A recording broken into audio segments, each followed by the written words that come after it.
কেউ যদি মনে করে থাকেন আপনার সাথে ভারত আছে, আপনার সাথে আমেরিকা আছে, আপনার সাথে জাতিসংঘ আছে, শুনে নাও সকল বেঈমানেরা, আমাদের সাথে আল্লাহর শক্তি আছে। আমাদের তোমরা যদি ভারতকে সাথে নিয়ে, আমেরিকাকে সাথে নিয়ে, জাতিসংঘকে সাথে নিয়ে আমাদের বিরুদ্ধে যদি কোনো কিছু করতে চাও, আমরা আল্লাহর শক্তি নিয়ে তোমাদের চক্রান্তকে প্রতিহত করবো আমরা ইনশাআল্লাহ।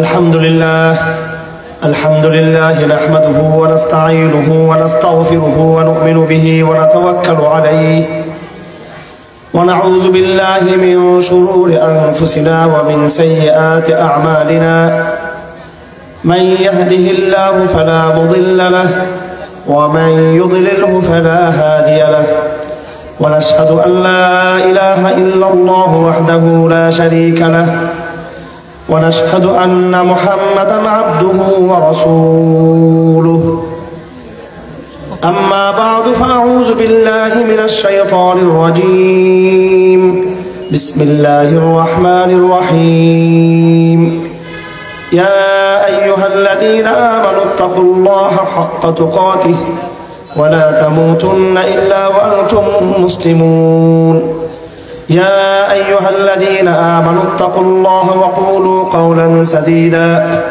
يصلح لكم أعمالكم ويغفر لكم ذنوبكم ومن يطع الله ورسوله فقد فاز فوزا عظيما وقال تعالى وإذا أخذ الله ميثاق النبيين لما آتيتكم من كتاب وحكمة ثم جاءكم رسول مصدق لما معكم لتؤمنن به ولتنصرنه قال أأقررتم وأخذتم على ذلكم إصري قالوا أقررنا قال فاشهدوا وأنا معكم من الشاهدين وقال تعالى لقد كان لكم في رسول الله أسوة حسنة لمن كان يرجو الله واليوم الآخر وذكر الله كثيرا ولما رأى المؤمنون الأحزاب قالوا هذا ما وعدنا الله ورسوله وصدق الله ورسوله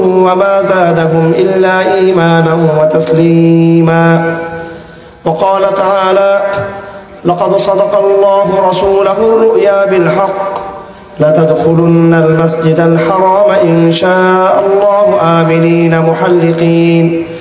محلقين رؤوسكم ومقصرين لا تخافون فعلم ما لم تعلموا فجعل من دون ذلك فتحا قريبا هو الذي أرسل رسوله بالهدى ودين الحق ليظهره على الدين كله وكفى بالله شهيدا محمد رسول الله والذين معه أشداء على الكفار رحماء بينهم وعن جابر بن عبد الله رضي الله تعالى عنه قال قال رسول الله صلى الله عليه وسلم أعطيت خمسا لم يعطهن أحد من قبلي من الأنبياء نصرت بالرعب مسيرة شهر وجعلت لي الأرض كلها مسجدا وطهورا وأحلت لي المغانم وأعطيت الشفاعة وبعثت إلى الناس عامة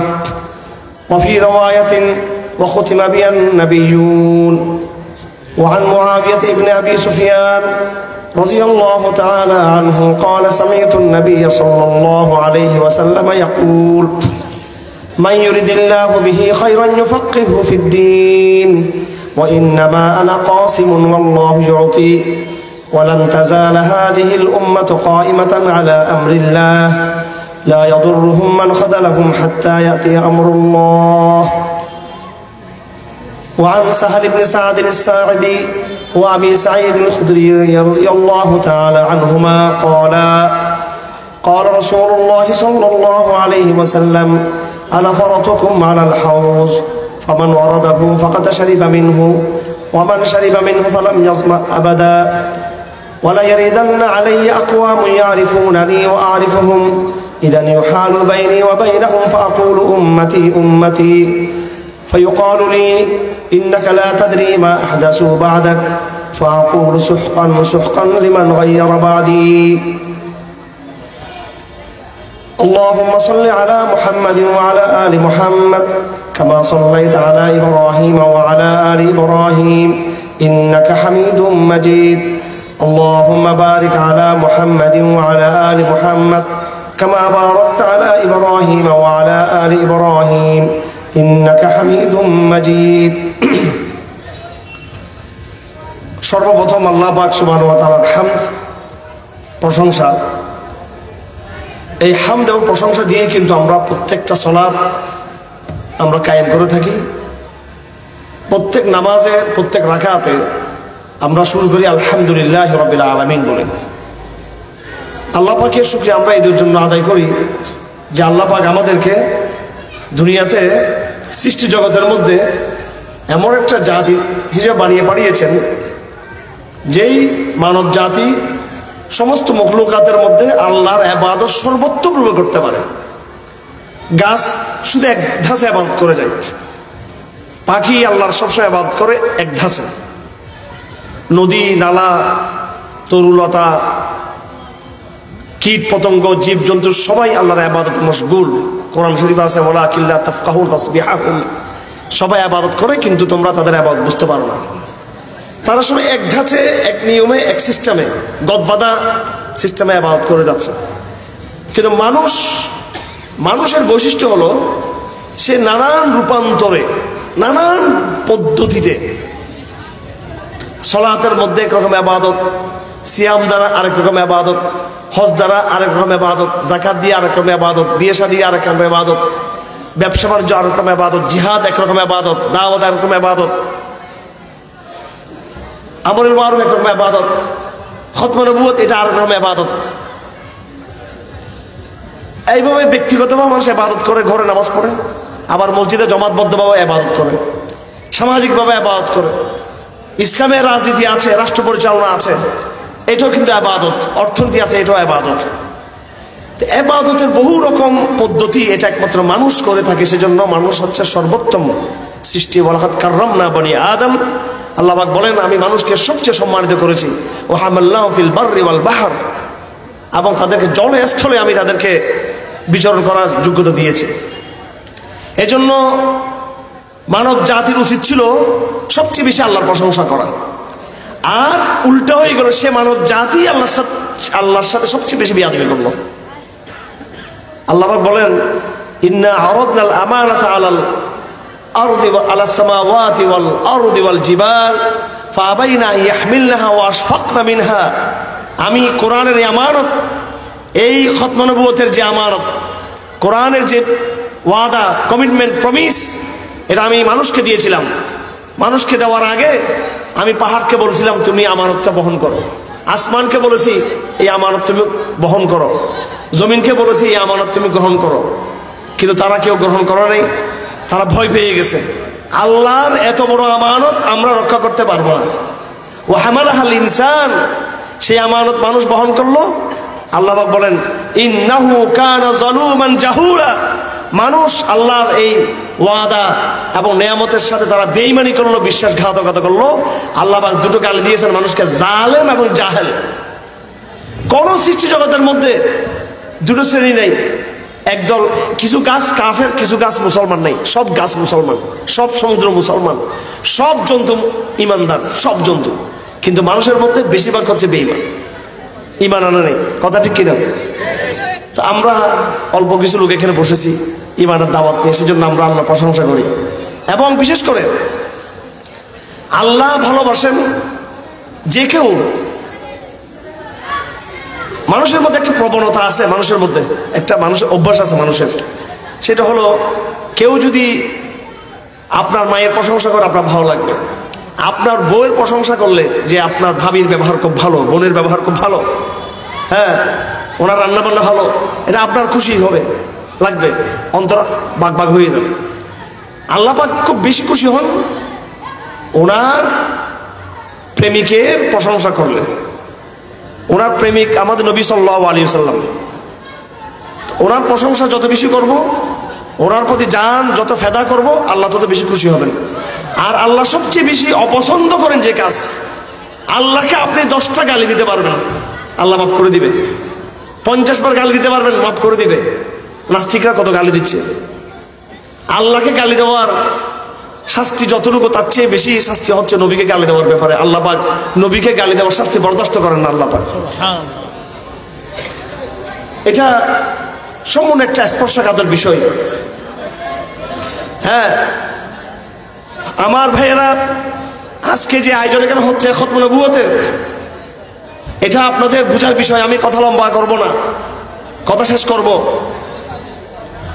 এই রবিউল মাস, রবিউল সানি মাস, এই সময়টা আমাদের দেশে বসন্তের কোকিলের মতো কিছু নবী প্রেমিক আমাদের দেশে দেখা যায়। অথচ আমার এই নবীর উপরে সবচেয়ে যে আঘাত করেছে এই কাদিয়ানীরা এবং ওই শাহবাগীরা, এরা যে আঘাত করেছে, তার মোকাবেলা করার সময় যারা জ্যেষ্ঠ জুলুস করতো নবী প্রেমিক রবিউল মাসে, তাদের কেউ দেখা গেছে? কেউকে মনে কষ্ট পাবেন না আপনারা। আমার অনেক আত্মীয় স্বজন চট্টগ্রামে আছেন, ওনারাই কিন্তু পিসাবদেরকে নিয়ে আসেন বাইরে থেকে। আমাদের অনেক বড় পরিবার, সবাই কিন্তু আমাদের মতো না, সবাই আমাদের মতো না, একদম আমাদের একদম পারিবারিক সদস্য যারা, এদেরকেও দেখা যায় অনেককে হঠাৎ করে নবীর এশক চলে আসে ওনাদের মধ্যে রবিউল মাসে। আর আমরা নবীকে ভালোবাসতে গিয়ে 5 বছর জেলখানে ছিলাম, 30টা মামলা নিয়েছি। আর এই নবীর সাথে বেয়াদবি করার কারণে আপনারা যে দল আর মত পোষণ করেন না কেন, আজ প্রমাণিত হয়েছে। আমরা বিগত 16 বছর বলে এসেছি এই হাসিনা ছিল ভারতের দালাল এজেন্ট, এবং সেটা আজকে প্রমাণিত হলো। সে ভারতে গিয়ে আশ্রয় নিয়েছে, মোদির কাছে আশ্রয় নিয়েছে। এটাকে রাজনৈতিক বক্তব্য হিসেবে গ্রহণ করবেন না। এখন তো আওয়ামী লীগের অবস্থা খারাপ, আওয়ামী লীগের লোকজন থাকলেও হয়তো তারা কিছু বলবে না। আমরা যখন আওয়ামী লীগের অবস্থা ভালো ছিল, জোয়ার ছিল, তখন এই কথাটা বলছিলাম। আমার ভাইয়েরা, রসুলকে ভালোবাসতে হলে তখন কিন্তু আপনি অন্তরে আরেকজনকে বেশি ভালোবাসতে পারবেন না। আপনারা তো খতমে নবুয়তের জন্য এখানে এসেছেন কাদিয়ানীদের বিরুদ্ধে, এটা নিয়ে আমরা কথা বলবো। কিন্তু বিগত 16-17 বছর এমন ভাবে জাতির পিতা খাওয়াইতে খাওয়াইতে মানুষকে একেবারে ডায়রিয়া করে ফেলেছে, মানুষের বদহজম হয়ে গেছে মানুষের। এই ঠিক শুধু এখন বললে হবে না, আগামী দিনে ঠিকের উপরে ঠিক থাকতে হবে, স্থির থাকতে হবে ইনশাআল্লাহ। আল্লাহ রসুলকে বেশি ভালোবাসি নাকি বঙ্গবন্ধু বা শেখ মুজিবকে বেশি ভালোবাসবো? আল্লাহ রাসূল। এটা আওয়ামী লীগের উদ্দেশ্যে বলতে চাই। আল্লাহ রসুলকে বেশি ভালোবাসবো নাকি জিয়াউর রহমানকে বেশি ভালোবাসবো? আল্লাহ রাসূল। এটা বিএনপির উদ্দেশ্যে বলতে চাই। আল্লাহ রসুলকে বেশি ভালোবাসবো নাকি নিজেদের পিসাবদেরকে বেশি ভালোবাসবো? কথা ঠিক কিনা? হযরত ওমর বলেছিলেন, ইয়া রাসূলুল্লাহ, আমি আপনাকে সবচেয়ে ভালোবাসি, কিন্তু আমি আমার জান থেকে বেশি ভালোবাসি না। রসুল বলছেন, যতক্ষণ পর্যন্ত সাল্লাল্লাহু আলাইহি ওয়াসাল্লাম তুমি নিজের জান থেকে, নিজের মা বাবা থেকে আমাকে ভালো না বাসবে, ততক্ষণ তুমি পরিপূর্ণ ঈমানদার হতে পারবে না। নামাজ পড়া এটা ইবাদত, রোজা রাখা এটা ইবাদত।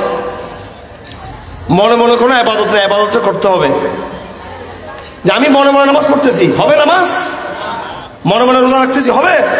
কিছু ভণ্ড আছে, মাজারপন্থী কিছু ভাইরা আছে, বলে আমি মনে মনে আধ্যাত্মিক জগতে নামাজ পড়তেছি। তো কিন্তু একটা জিনিস আছে, মনে মনে করলো সেটা ইবাদত। রসুলের ভালোবাসা মনে মনে যে পোষণ করবে, এটা এমন এক ইবাদত যে ইবাদতের মধ্য দিয়ে সে বেহেশতে থাকতে পারবে রসুলের সাথে। সুবহানাল্লাহ।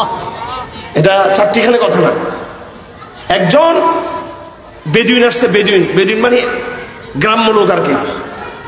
মদিনা শহরের বাইরে মরুভূমিতে যারা থাকতো, সৌদি আরবে, ওমান, ইয়েমান এবং আমিরাতে যারা গেছেন, দেখবেন এই যেগুলো একটু শহর, একটু মরুভূমির পাশে যে শহরগুলো আছে, মাঝে মাঝে কিছু বেদুইন আসবে সেখানে। ওদের হাতে তরবারি থাকে, ছুরি থাকে লম্বা লম্বা, হ্যাঁ, এবং ওদের হাতে মোটা মোটা ওরা আলখেল্লা পরে থাকে। তো এরা বেদুইন, আরব দেশে এখনো আছে, আরবাচিন বেদুইন। তো এই বেদুইনরা রসুলের দরবার আসতো, এসে এরা সাদা মাঠা কথা বলতো। তো সাহাবায়ে কেরাম বেশি শিক্ষিত ছিল, শহরের মানুষরা বেশি কথা বলে না, শহরের মানুষ কথা কম বলে, ভদ্রতা এটা কথা কম বলা। তো সাহাবায়ে কেরাম ভদ্রতার খাতিরে নবীজিকে বেশি কথা জিজ্ঞেস করতে পারতেন না।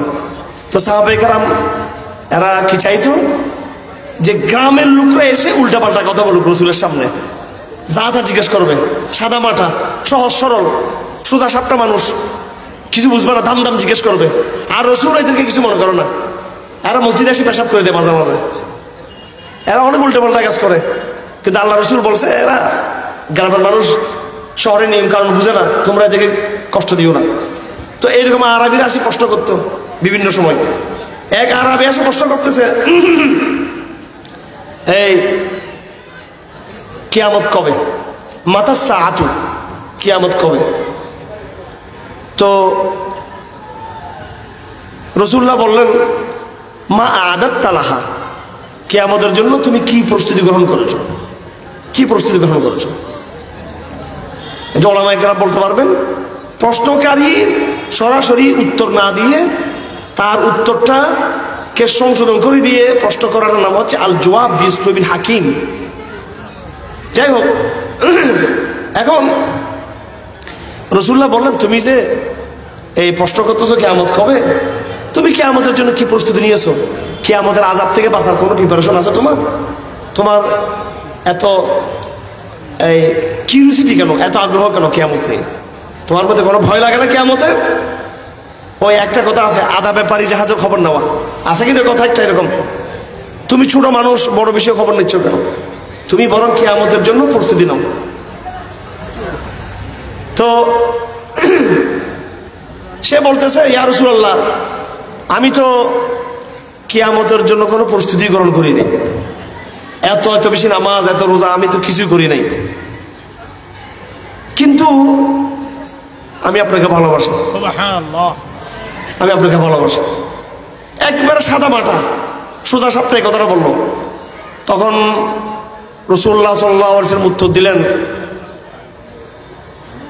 যে যাকে ভালোবাসে সে তার সাথে কিয়ামতের দিন এক জায়গায় থাকবে।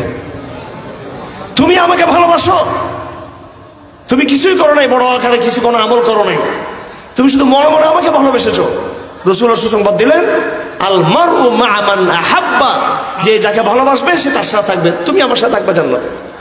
তাহলে দেখেন, ভালোবাসা, নবীকে ভালোবাসা, এটা একটা বড় আবেগের বিষয়, এটা অনেক বড় একটা চেতনার বিষয়, অনেক বড় সিদ্ধান্তের বিষয়। আজকে আমাদের শত্রু আমেরিকা এই কাদিরদেরকে চাপিয়ে দিয়েছে বাংলাদেশের উপরে, সরাসরি জাতিসংঘ যুক্ত আছে কাদিরদের সাথে, ইসরায়েল যুক্ত আছে কাদিরদের সাথে। এই বাংলাদেশ কোনো গভর্নমেন্ট কাদি নিষিদ্ধ করার শক্তি রাখে না। ইনশাআল্লাহ সকল গভর্নমেন্টকে যারা অধীনে ছিল, আগামী দিনেও যারা আছে থাকবে, একদিন ইসলামের সূর্য উদিত হবে, সবাই পরাজিত হবে। একদিন আমরাই ক্ষমতার মস্তদে গিয়ে কাদিরদের নিষিদ্ধ করবো ইনশাআল্লাহ আজিজ।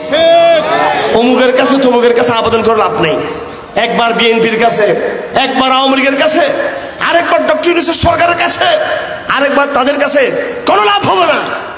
এটা আমার বক্তব্য অন্যজন থেকে ভিন্ন।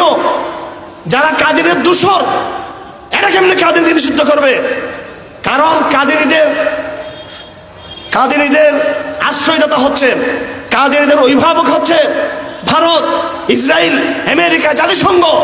আর এইসব রাষ্ট্রগুলো আমাদের দেশের যারা গভর্নমেন্ট আছে তাদেরকে তারা পৃষ্ঠপোষকতা দিয়ে থাকে। সুতরাং গোলামের পক্ষে সম্ভব নয় মুনিবের কথার বিপরীত চলা। সমস্ত গোলাম থেকে এই দেশকে মুক্ত করতে হবে। শুধু আমরা মনে করি হাসিনা চলে গেছে, একটা গোলাম চলে গেছে, আরো 50টা গোলাম রয়ে গেছে এখানে। একটা অজগর সব চলে গেছে, আর কয়েকশো অজগর এখানে রয়ে গেছে এখানে। এই দেশ পরিপূর্ণ স্বাধীন হয় নাই। 5 আগস্ট স্বাধীনতা হয়েছে, আমাদের সংক্ষিপ্ত স্বাধীনতা হয়েছে। যদি আমরা স্বাধীন হতাম, অবশ্যই 5 আগস্টের পরে কাদিয়ানিরা নিষিদ্ধ হতো। কাদিয়ানি নিষিদ্ধ হয়েছে, হয় নাই। এবং ছাত্র সমাজ বুক চেতে বলতে পারবে না যে আমাদের আন্দোলনের ফসলস্বরূপ আমরা কাদিয়ানি নিষিদ্ধ করতে চাই। এজন্য বিপ্লবী ছাত্র সমাজকে দাওয়াত দিব যে তোমরা যে আন্দোলন করেছো, এই আন্দোলনের স্টেক হোল্ডার আমরা 16 বছর লড়াই করেছি এই ফেসিবাদের বিরুদ্ধে। যাই হোক, শেষে এসে ছাত্র সাফল্য পেয়েছে এবং নাগরিক সমাজ রক্ত দিয়েছে। সাধারণ শ্রমিক, রিক্সাওয়ালা, সিএনজি ড্রাইভার এবং গার্মেন্টস শ্রমিক সহ সমাজের সর্বশ্রেণীর লোকরা, স্কুলের ছাত্ররা, একদম কিশোর সবাই জান দিয়েছে, মেয়েরা পর্যন্ত মারা গিয়েছে। তো এই আন্দোলনের বদৌলতে একটা বিজয় অর্জন হয়েছে, হাসিনার ফ্যাসিজমের জুলুম চলে গিয়েছে। কিন্তু আল্লাহ কিন্তু তাকিয়েছেন উপর থেকে। এই বিজয় কেউ ছিনিয়ে আনতে পারেনি। এই বিজয় আমেরিকা তোমাকে দেয় নাই, কথা ঠিক কিনা? এই বিজয় ভারত তোমাকে দেয় নাই। ভারত আমাদের শত্রু দিবে কোত্থেকে? এই বিজয় ডক্টর ইউনূস সাহেবের কোন মাস্টার মাইন্ড এই বিজয় দেয় নাই। কিসের মাস্টার মাইন্ড আবার? হ্যাঁ, এতদিন কোথায় ছিল মাস্টার মাইন্ড? এই বিজয় কেউ কেড়ে নিতে পারবে না। কারণ এই আন্দোলন চলাকালীন সময়ও কেউ কল্পনাও করে নাই হাসিনা বিদায় নেবে। কল্পনা করেছে? আপনারা কল্পনা করছেন? বলেন, আপনারা কল্পনা করছেন? কল্পনা করছি, কিন্তু আমরা চিন্তা করি যে এরকম কিছু একটা হবে। কল্পনা হয়তো করতে পারে সবাই, ছাত্রও কল্পনা করে নাই। যারা সমন্বয়ক, এদের মধ্যেও মতবিরোধ ছিল যে হাসিনার পদত্যাগ দাবি দিবে কি দিবে না। কিন্তু আল্লাহর খাতায় লেখা হয়ে গেছে যে আমি হাসিনাকে পতন করিয়ে দেবো। আমি এই লেডি ফেরাউন, একটা ফেরাউন ছিল কয়েক হাজার বছর আগে, পুরুষ ফেরাউন, আর এটা ছিল মহিলা ফেরাউন। এটা কেন বলতেছি আমি জানেন? আমি ঠান্ডা মাথায় বলতেছি যে হাসিনা নাই, আওয়ামী লীগ নাই, এখন হুজুর যা ইচ্ছে তা বলতেছেন। হ্যাঁ, হুজুর এই কথাগুলো আগেও বলছেন। আগে না বললে আমি জেলখানে গেছি কি জন্য? আগে সত্য কথা না বললে 30-40টা মামলা কাঁধে নিছি কি জন্য? আমি একটা আধ্যাত্মিক কথা বলতে চাই আপনাদেরকে, একটা গায়বিক ইঙ্গিত দিতে চাই, শুনবেন? আপনার বাঙালি মুসলমানের ফ্যাসিজম বিরোধী, হাসিনা বিরোধী সংগ্রামে আল্লাহ পাকের সাহায্য ছিল, একথা বুঝতে হবে আমাদেরকে। ফেরেশতাদের সাহায্য ছিল, ফেরেশতাদের ইঙ্গিত ইশারা ছিল, আল্লাহর কুদরতের ইশারা ছিল হাসিনার পতনের পিছনে। আমি কিন্তু ভণ্ড না, আমার কোনো খানকা টানকা নাই, আমি দরবেশ বাবা, স্বপ্ন বাবা না। কিন্তু আমরা বোঝার চেষ্টা করি আল্লাহ পাক কোন দিকে তাকেন, আল্লাহর ইচ্ছা কোন দিকে থাকে, আল্লাহ কি বলতে চান, কোরআনের আলোকে সুন্নাহর আলোকে বলতে চিন্তা করি। আমি কারাগারে, এই শেখ হাসিনার কারাগারে 5 বছর কোরআন গবেষণা করেছি। কয় বছর? 5 বছর লাগাতার। অর্থাৎ লাগাতার না, দফায় দফায় 3 বছর 3 মাস, এরপরে শেষে 2 বছর, 5 বছর কোরআন পড়েছি। কোরআনে কারীমে বারবার মুসা আলাইহিস সালামের নাম আসছে, কথা ঠিক নাকি বেঠিক? কোরআনে কারীমে একজন স্বৈরাচারী শাসকের নাম বারবার উচ্চারিত হয়েছে, কথা ঠিক না বেঠিক? বলুন দেখি, কোরআনে কারীমে সবচেয়ে বড় জালেম, সবচেয়ে বড় কাফের, সবচেয়ে বড় স্বৈরাচারী হিসেবে যার নাম বারবার কোরআন শরীফে এসেছে, তার নাম কি? তার নাম কি? তার নাম কি? বারবার আসছে কিনা? রহস্য কি? রহস্য কি? ফেরাউনের নাম বারবার আসলো কি জন্য?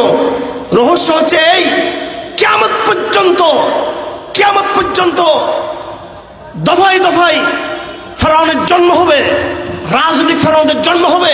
এই ফেরাউনরা খোদাই দাবি করবে, প্রভুত্বের দাবি করবে, আল্লাহর সার্বভৌমত্বকে তারা চ্যালেঞ্জ করবে।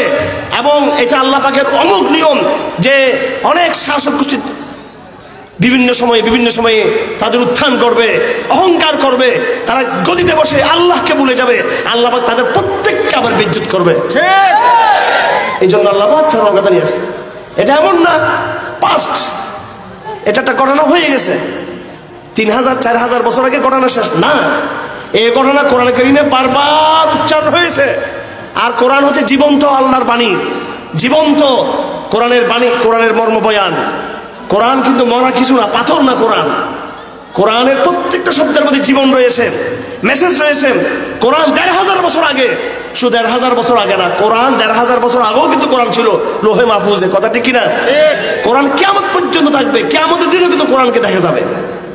হ্যাঁ আমার ভাইয়েরা, এই কোরআনে কারীমে আল্লাহ পাক সুবহানাহু ওয়া তাআলা বারবার ফেরাউনের কথা বলে এবং মুসার কথা বলে এই দিকে ইঙ্গিত করেছেন যে কিয়ামত পর্যন্ত বহু ফেরাউনের জন্ম হবে, বহু ফেরাউন এরকম অহংকার করবে, বহু ফেরাউনের জন্ম হবে, ক্ষমতায় গিয়ে তারা আল্লাহর বিরুদ্ধে চ্যালেঞ্জ ঘোষণা করবে। ফেরাউন যেভাবে লাঞ্ছিত হয়েছে, আল্লাহ পাক তাদেরকেও লাঞ্ছিত করতে থাকবেন।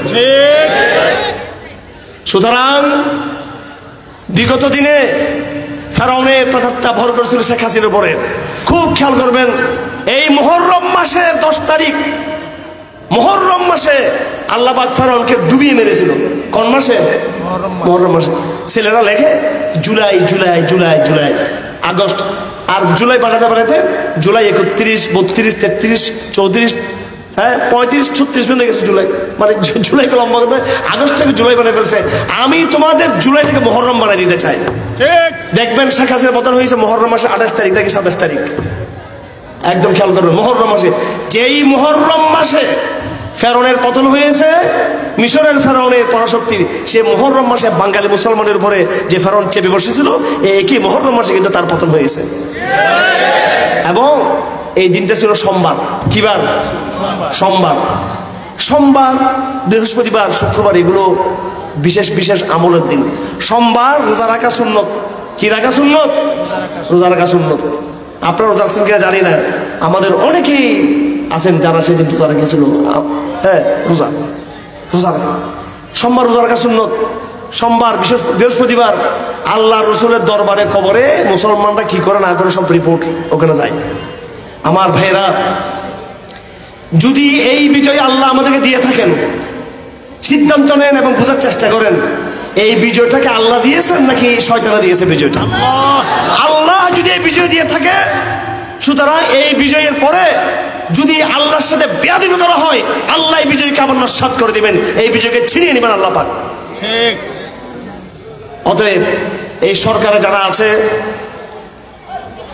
এবং ছাত্র সমাজ যারা বিপ্লব করেছে এবং এই দেশের আপামার জনতা, সবাইকে বলবো, সবাইকে একটা কথা বলবো, এই পুরো জাতিকে এই বিজয়ের শুকরিয়া স্বরূপ আমার নবীর সাথে ওয়াফাদারি করতে হবে। কাদিয়ানীদের বিরুদ্ধে তুলে তাদের বিরুদ্ধে প্রতিরোধ করে তুলতে হবে। তাদের বিরুদ্ধে প্রত্যেকটা মসজিদকে দুর্গে পরিণত করতে হবে। শেখ হাসিনা বাধ্য হয়েছে পালিয়ে যাওয়ার জন্য, কাদিয়ানীরা পালিয়ে যেতে বাধ্য হয়। তারা অনেকে বলতে চায় ইসলামের সাম্প্রদায়িক দাঙ্গার কোনো সুযোগ নাই। দেখেন, আমি রাষ্ট্রের উদ্দেশ্যে বলতে চাই, আমরা কিন্তু মূর্খ না। এই কাদিয়ানীদেরকে আমাদের সাংবাদিকরা চিনে নাই, আমাদের রাজনীতিবিদরা চিনে নাই, এই কাদিয়ানীদেরকে অনেকে চিনে নাই। এই কাদিয়ানীরা শুধু কাদিয়ানী নয়, কাদিয়ানীরা হিন্দুদের মতো, বৌদ্ধদের মতো, খ্রিস্টানদের মতো, এরা আলাদা কোনো ধর্ম না। শুধু আমাকে আমেরিকার স্টেট ডিপার্টমেন্টের ডগলাস ম্যাকিক, উনি চট্টগ্রামে এসেছিলেন আহমদ শফি শাহুল ইসলাম রহমতুল্লাহ আলাইহির সাথে কথা বলার জন্য। হোটেল পেনিনসুলায় আমেরিকার এমবেসির পলিটিক্যাল অ্যাফেয়ার্সের অফিসার, আমি নাম বললাম না তার, আপনাদের ডগলাস, তিনি হঠাৎ আসলেন, এসে বলতেছেন আপনাদের সাথে হেফাজত ইসলামের সাথে আমার একটা কথা আছে। তো আমি ছিলাম, আমার সাথে হেফাজত ইসলাম নেতৃবৃন্দ ছিল, সাংবাদিকরা ছিল কয়েকজন। আমরা মনে করছি বাংলাদেশের রাজনীতি নিয়ে কথা বলবে, আমরা মনে করছি ভারতবর্ষ, বঙ্গোপসাগর, আন্তর্জাতিক, ইসরায়েল এগুলো নিয়ে কথা বলবে। তিনি বললেন না, আমি শুধু কাদিয়ানীদের বিষয়ে কথা বলবো। চিন্তা করেন, কথা শুরু হলো, আলাপ শুরু হলো, এবং ইংরেজিতে বাংলাতে, আমি ইংরেজিতেও কথা বলছি, তার সাথে বাংলাতেও কথা বলছি, দুভাষী তর্জমা করে দিচ্ছি। আমরা তোমার রাগও হইব না, আমি ডাইরেক্ট কথা বলি তার সাথে। কিছু দরুদ শরীফ পড়ে ইংরেজি যা জানি বাংলা চলে দিয়ে শুরু করছি তার সাথে। সে বলতেছে Qadiani is very very helpless, powerless, very very minority. বলে এরা অসহায়, দুর্বল, গরিব, মিসকিন, কেন তোমরা এদেরকে এভাবে ইয়ে বলো কাদিয়ানীদেরকে?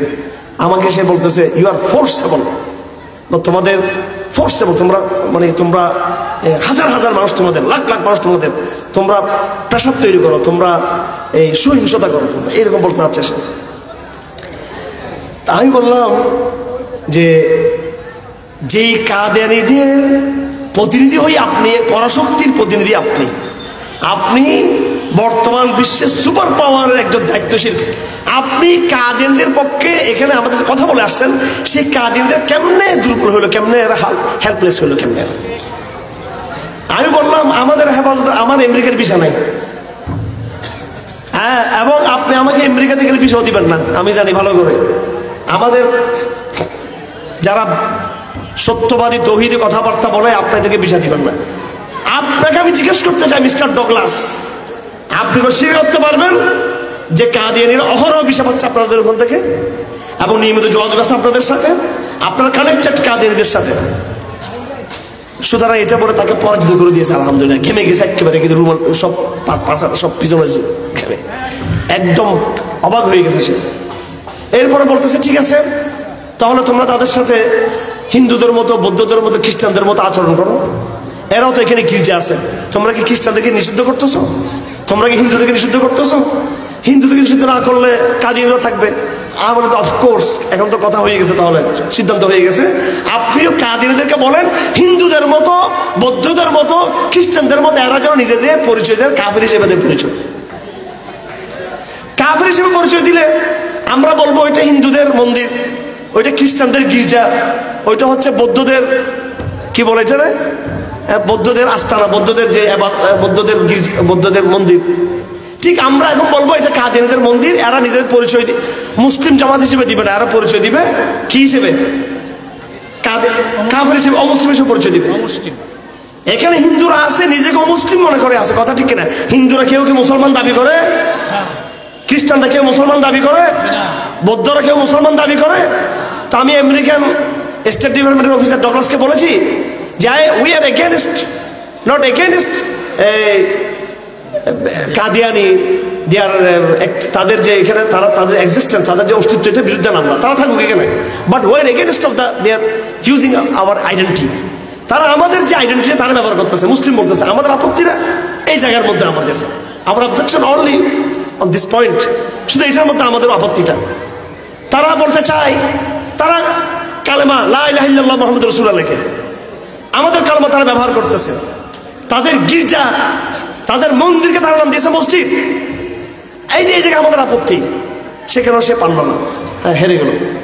তো আমার ভাইরা, আমি একটা কথা আপনাদেরকে বুঝাতে চাচ্ছি, একটা কথা, সেটা হলো এই খতমে নবুয়তের যে দায়িত্ব, এই কাদিয়ানীদের যে বিষয়টা, এই বিষয়টা শুধু নিরহ কিছু লোকের সাথে আমাদের একটা সাম্প্রদায়িক বোঝাপড়ার বিষয় না।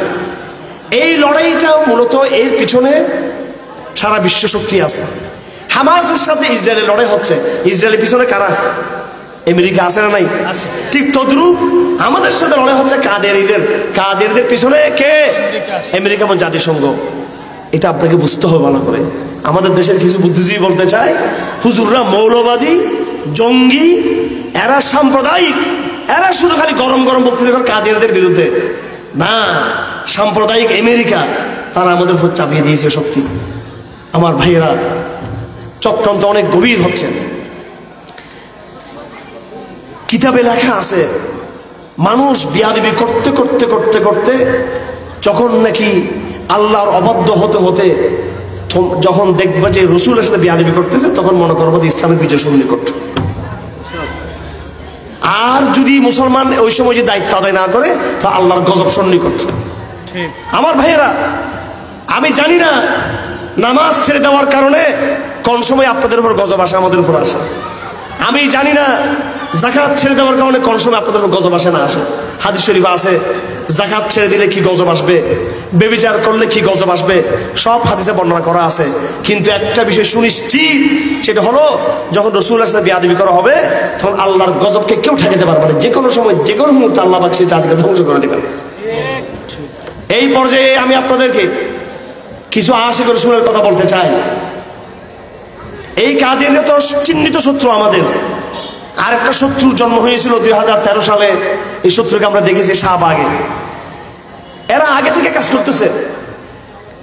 এরা বিভিন্ন ওয়েবসাইটে, বিশেষ করে বিভিন্ন ব্লগে, বিভিন্ন অনলাইন পোর্টালে তারা সুনির্দিষ্টভাবে আমাদের নবীজির ছবি, বিকৃত ছবি, আমাদের মা আয়েশার ছবি, নাউজুবিল্লাহ, হযরত জাইনবের ছবি, খাদিজার ছবি, সাহাবাদের ছবি বিকৃত আকারে, কোন জায়গায় যৌন ছবি, কোন জায়গায় জঙ্গি ছবি, এইভাবে ছবি দিয়ে দিয়ে তারা কাজ করতেছে। বাংলাদেশে ঢাকা বিশ্ববিদ্যালয়ে কিছু কুলাঙ্গার বেয়াদব 2010-11 সাল থেকে 13 সালে এসে আমরা আল্লাহর শক্তির উপর ভরসা করে হেফাজত ইসলামের ব্যানারে পুরো জাতিকে আমরা আজান দিয়েছি, শাহবাগের টুটি চিপে ধরতে হবে, গলা চিপে ধরতে হবে।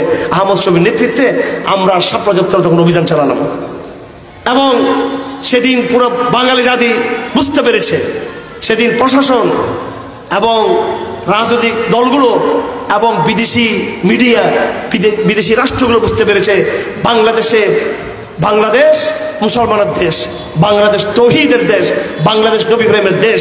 সেদিন শাহবাগের বিরুদ্ধে হেফাজত ইসলামের যে গণজাগরণ হয়েছিল শুধু একটা পয়েন্টে, দাবি ছিল 13টা, মূল পয়েন্ট ছিল একটা, সেটা হলো নবীর প্রেম, নবী বিদ্বেষীদের শাস্তি, নবীর বিরুদ্ধে যারা কটূক্তি করবে তাদের বিরুদ্ধে আইন হতে হবে তাদের বিরুদ্ধে।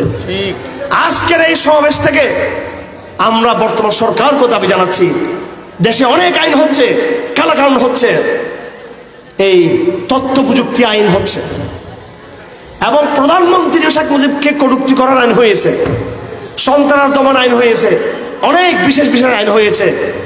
অবশ্যই এই বিজয়ী জনতা যাদেরকে ক্ষমতায় পাঠিয়েছে তাদের শুধু খালি ভারতে হাজার হাজার টন ইলিশ মাছ পাঠালে সেটা হবে না। তোমাদের লজ্জা লাগে না? এই দেশের সেন্টিমেন্টকে যদি তোমরা অগ্রাহ্য করে ভারতের সাথে আঘাত করার জন্য টনকে টন সেখানে ইলিশ মাছ পাঠাচ্ছ, তখন তোমাদের পাবলিকের সেন্টিমেন্ট কোথায় যায়? আর যখন কাদিরদের কথা আসে তখন বলো যে না, এটা কিছু করা যাবে না, জনগণ কি বলবে, আমেরিকা কি বলবে, অমুক কি বলবে, তমুক কি বলবে। সুতরাং এদের উচিত হচ্ছে কঠিন আইন করতে হবে। আজকের এই সমাবেশ শুধু আমি কাদিয়ানীদের ইস্যুর মধ্যে সীমাবদ্ধ রাখতে চাই না, বরং কাদিয়ানীদের পাশাপাশি যে কোনো ব্লগ, যে কোনো লেখক, যে কোনো বুদ্ধিজীবী, যে কোনো প্রফেসর এবং যে কোনো এনজিও কর্মকর্তা কর্মচারী, যে কোনো সাংবাদিক বা যে কোনো সাধারণ নাগরিক নবীর বিরুদ্ধে কটূক্তি করবে তার বিরুদ্ধে কঠিন শাস্তির ব্যবস্থা আমাদের আইনের বিরুদ্ধে থাকতে হবে। আপনারা একমত কিনা? আপনারা সবাই এই সমাবেশটা আমরা সেটা দাবি দিচ্ছি। আমার ভাইয়েরা, নামাজের সময় হয়ে গেছে, বেশি দেরি করবো না।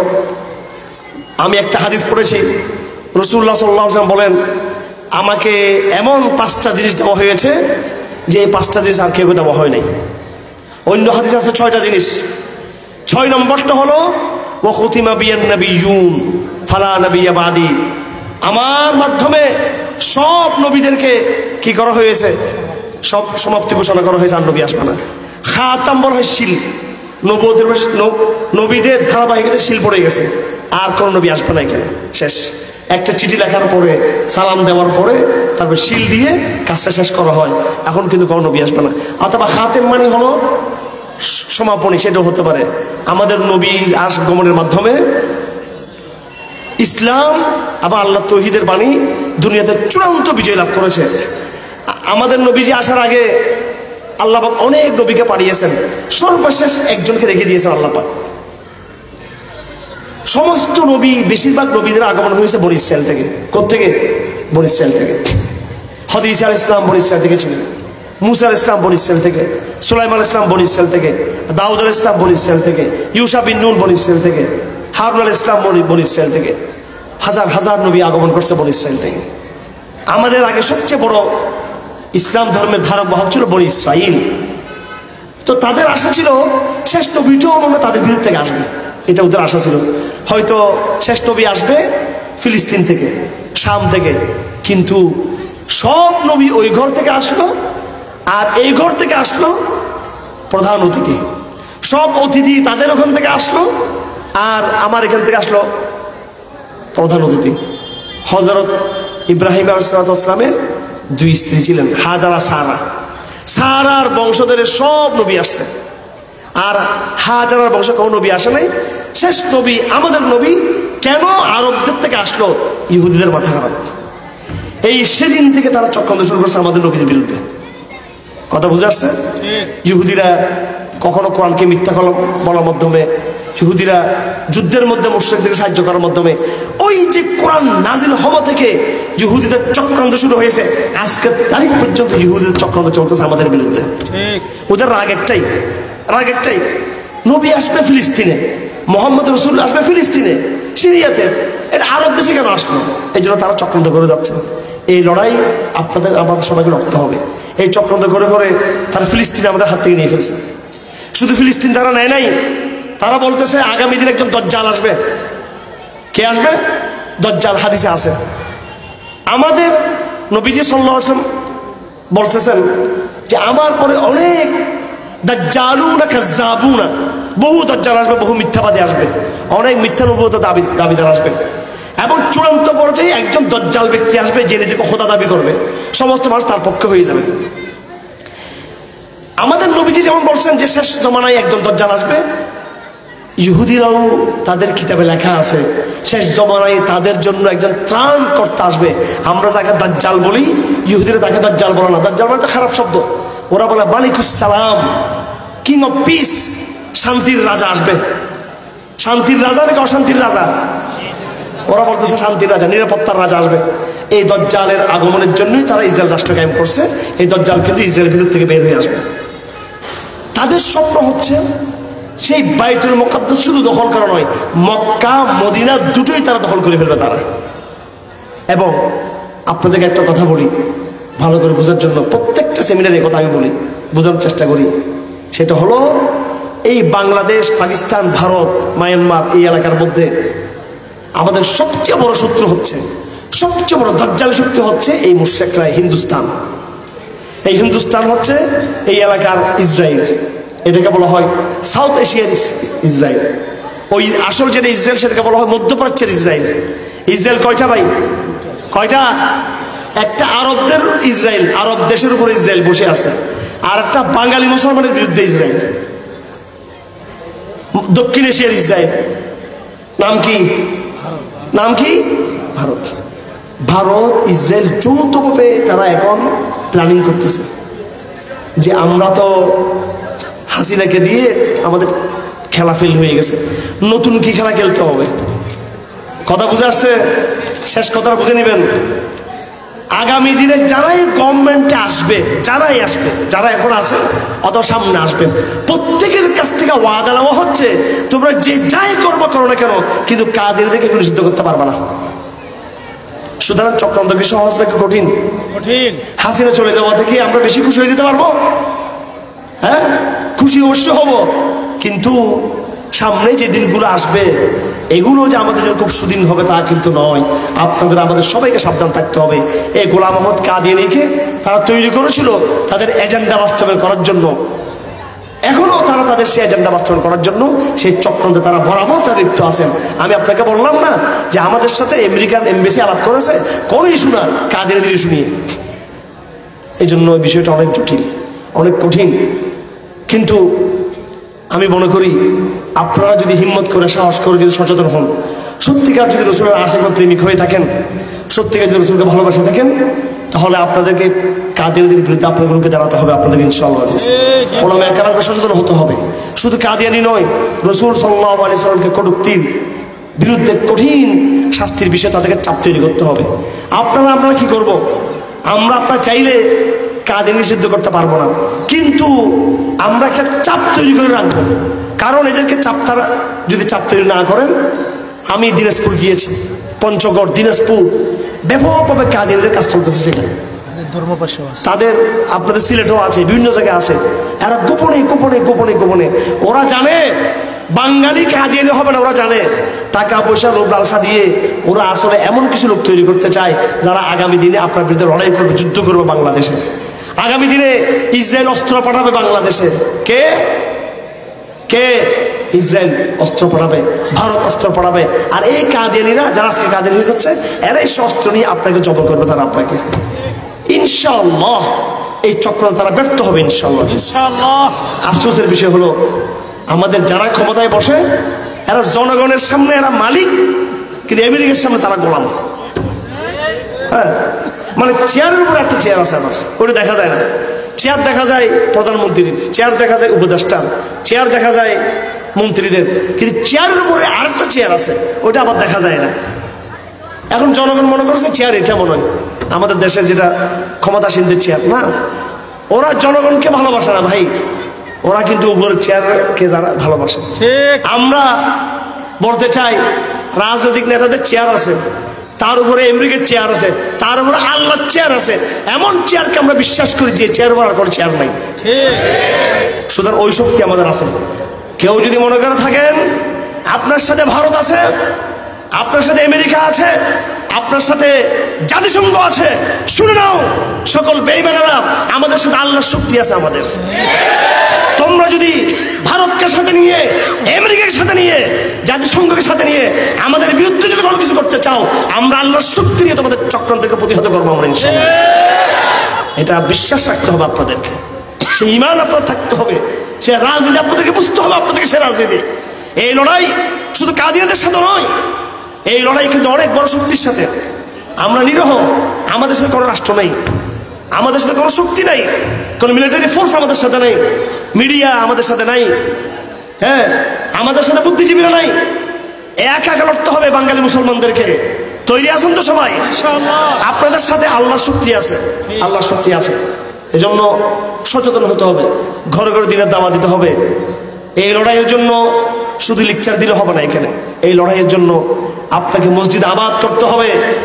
আপনি মাহফিলের ময়দান আবাদ হচ্ছে, মাসাজিদুহুম মাআমিরুহ ওয়া হিয়া খারাবুন আলিল হুদা, গলিতে অলিতে কিয়ামতের আগে মসজিদ হবে, সুন্দর সুন্দর মসজিদ হবে, কিন্তু সেখানে হেদায়েত নাই, নামাজ নাই। কালকে ফজরের সময় মসজিদের মধ্যে 10 জনকে খুঁজে পাওয়া যাবে না। এরকম নামাজ বিবর্জিত, তাকওয়া বিবর্জিত ছেলে দিয়ে দিন বিজয় হবে না। মাদ্রাসার ছাত্ররা কি স্লোগান দেয় আমাদেরকে নিয়ে, কলেজ ভার্সিটির ছেলেরা জাগরণ। এখন ফেসবুকে লেখালেখি ইসলামের পক্ষে যথেষ্ট, আলহামদুলিল্লাহ। রাত 12টা 1টা 2টা ফেসবুকিং করবে, ফজর নামাজ পড়ো 7টা বাজে, 8টা বাজে, 9টা বাজে, হয়তো বড় না, হয়তো এটাকে আমি কথা ভুল বলতেছি, কথা এটা, কিংবা ফজর নামাজ পড়ে মানে দৌড় দিয়ে মসজিদে কোনো মতো 1 রাকাত ধরে, দৌড় দিয়ে আত্মাহিত ধরে, দৌড় দিয়ে কোনো মতো একামত ধরে। কথা ঠিক নাকি বেঠিক ভাই? তাহাজ্জুদ কয়জন পড়ছেন হাত তুললে? এখন দেখি কয়জন হাত তুলতে পারবেন? সাহাবা একরাম দিনকে জিন্দা করেছেন, এটা আমরা কারাগারে গিয়ে বুঝছি, বারবার বারবার বুঝছি। এই দিন আমাদের নবী যেভাবে বিজয় করছেন ওইভাবে বিজয় হবে। আপনার ফেসবুক দিয়ে দিন জিন্দা জীবনও হবে না। সুতরাং কাদিয়ানদের বিরুদ্ধে শুধু মাহফিল করলে হবে না, এই মাহফিল দিয়েও দিন বিজয় হবে না। মাহফিলের পাশাপাশি, ফেসবুকের পাশাপাশি আল্লাহর ওয়াস্তে শেষ রাতের জাগরণের মধ্য দিয়ে চোখের অশ্রু ঝরাতে হবে, কিয়ামুল লাইল করতে হবে, ফজরের সালাত সকল তরুণকে জামাতবদ্ধ ফজর জামাত পড়তে হবে। আমি গ্যারান্টি দিচ্ছি, যদি এদেশের জনগণ ফজরের সালাত জামাতের সাথে পড়ার জন্য তৈরি হয়ে যায়, 50% ইসলামের বিজয় নিশ্চিত ইনশাআল্লাহ। সেটা না করে ফেসবুকে লাগাবে, কি রে ভাই সারাদিন 1 ঘন্টা ফেসবুক চালান, 2 ঘন্টা 1.5 ঘন্টা চালান, হ্যাঁ, আধা ঘন্টা ফেসবুক দেখে নেন, শেষ তো। কিন্তু সারাক্ষণ এগুলো কি হচ্ছে আমাদের? আমরা ইসলামের বাধা। এত লাখ লাখ মুসলমান থাকতে আবার কিসের কাদিনী, কিসের ভারত, কিসের আমেরিকা, কিসের শাহবাগী? আমরা কি মুসলমানরা কম? কিন্তু আমরা সব ডায়াবেটিস মুসলমান, সব রুগী, হৃদরোগী, হৃদয়ের মধ্যে নেফাক, মুনাফেক মুসলমান। আমরা এই মুনাফেক মুসলমান প্রজন্ম দিয়ে, বেআমল প্রজন্ম দিয়ে দিন বিজয় হবে না। হতমনোবোধকে বিজয় করতে হবে। হতমনোবোধকে বিজয় করার জন্য আমাদেরকে মুত্তাকি হতে হবে এবং পড়াশোনা করতে হবে, পলিটিক্যাল সায়েন্স বুঝতে হবে, আন্তর্জাতিক রাজনীতি বুঝতে হবে, কোত্থেকে কি হচ্ছে, কোত্থেকে কি হচ্ছে। যারা কলেজ বিশ্ববিদ্যালয়ের ছাত্র ভাইরা আছেন, আপনারা কলেজ বিশ্ববিদ্যালয়কে ইমানের তৌহিদের দুর্গ বানান, প্রত্যেকটা মসজিদে মসজিদে করার দ্বারা চালু করেন, ওলামায়ে কেরাম নেতৃত্বকে শক্তিশালী করেন, আর ওলামায়ে কেরামও আপসহীনভাবে যেন কথা বলতে পারেন, সাহস করে তৌহিদের কথা বলবেন, এবং তরুণরা তাদের হাতে বায়াতবদ্ধ হবে, ওলামাদের হাতে। আমাদের নবীজি একটা হাদিস বলেছেন, এটা শেষ করে দিচ্ছি। আমাকে আল্লাহ পাক 5টা বৈশিষ্ট্য দিয়েছেন। নবীজি বলেন, 1 নম্বর বৈশিষ্ট্য, নুসিরতু বির-রুম মাসিরাতা শাহরিন, আমাকে আল্লাহ পাক একটা গায়বী সাহায্য করেছেন। আমার নাম শুনলে কাফেররা ভয় পায়, রাসূলের নাম শুনলে কাফেররা কি পায়? ভয় পায়। মাসিরাতা শাহরিন, 1 মাস পর্যন্ত কেউ যদি হাঁটে, চলে বা ঘোড়া নিয়ে সফর করে, সেই পরিমাণ সমপরিমাণ দূরত্ব থেকেও কাফেররা আমাকে ভয় পাবে।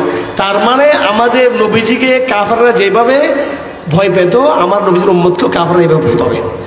অর্থাৎ কিয়ামত পর্যন্ত মুসলমানদের শক্তি থাকবে কম, কিন্তু কাফেররা তাদেরকে সমীহ করবে। 2 নম্বর হলো জয়লাত লিয়াল আরদু কুল্লুহা মসজিদান ওয়া তুহুরা। আগেকার জমানায় শুধু নামাজের জায়গার মধ্যে নামাজ পড়া যেত, বাইরে নামাজ পড়া যেত না। আর এখন বাজারে, ঘাটে, মাঠে, ময়দানে সব জায়গায় সালাত পড়তে হবে। ফাইজুমা রাজুলিন আদরাকাতুস সালাত ফালইউসাল্লি, যেখানে নামাজ সেখানে নামাজ পড়ে ফেলতে হবে। 2 নম্বর। 3 নম্বরে ওয়া হুল্লাতুল মাগানিম, গনিমতকে হালাল করা হয়েছে। জিহাদ ছাড়া কি গনিমত হতে পারে? আমাদের নবীজি বলেছেন আমার বৈশিষ্ট্য গনিমত, আমার অর্থনৈতিক শক্তি গনিমত। এই জন্য জিহাদের মাধ্যমে, কাতালের মাধ্যমে কুফফার শক্তি যারা মানুষকে শোষণ করে তাদের গনিমত নিয়ে জনগণের কাছে বর্ণনা করতে হবে। গনিমতকে হালাল করা হয়েছে ইসলামের জন্য। 4 নম্বর বৈশিষ্ট্য আমাদের নবীজির ওয়াউতিদুস শাফাআহ, আমাকে সুপারিশ দেওয়া হয়েছে। আল্লাহর নবীর সুপারিশ ব্যতীত কিয়ামতের দিন কোন মুসলমানের পক্ষে শুধু নামাজ, রোজা, হজ, যাকাত দিয়ে, জিহাদ, দাওয়াত দিয়ে পার পাওয়ার সুযোগ নাই। আছে? আছে নাকি? আল্লাহ রাসূলের কি লাগবে?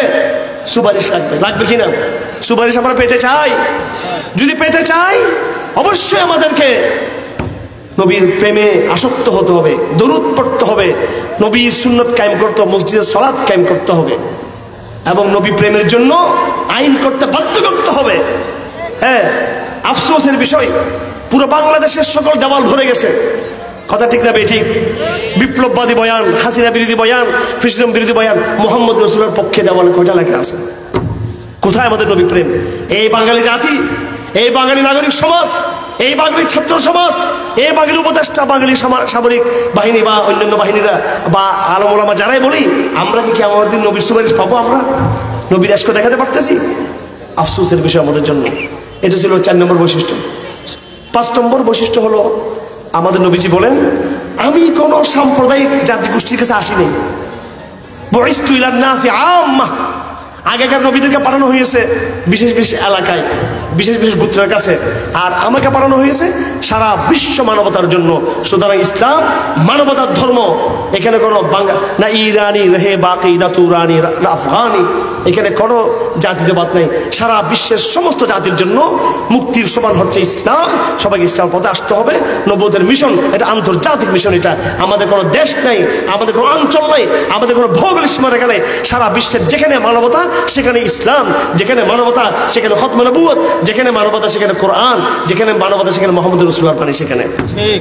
ওয়া আখিরু দাওয়ানা আলহামদুলিল্লাহি রাব্বিল আলামিন ওয়া সাল্লাল্লাহু তাআলা আলা খাইরি খালকি মুহাম্মদ ওয়া আলিহি ওয়া সাহবিহি আজমাইন।